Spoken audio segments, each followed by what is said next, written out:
তাই sini IPP ini auto sini যোগদান সবাও থানায় মানে ওয়ান সবাই সংবিধান ফেলে সংবিধান নিয়ে রায় দেন বটে না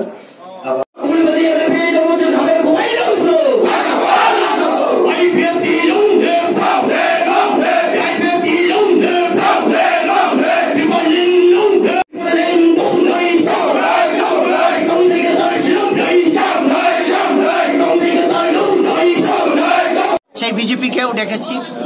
আমরা যদি আমাদের অস্তিত্বের জন্য আমরা যদি না বলি তাহলে বিজেপি আমাদেরকে দিবে কি করে। এর জন্য আমি মনে করি এই পার্টিকে আরো শক্তিশালী করার জন্য, এই পার্টিকে আরো মজবুত করার জন্য, ত্রিপ্রাসাকে আমরা রক্ষা করার জন্য আমি আইপিএফটি আবার পুনরায় যোগদান করে এই পার্টিকে শক্তিশালী করব, আন্দোলন করব, আমাদের ত্রিপ্রাসাকে আমি রক্ষা করব। এটাই আমার উদ্দেশ্য, এটাই আমার আদর্শ। ধন্যবাদ।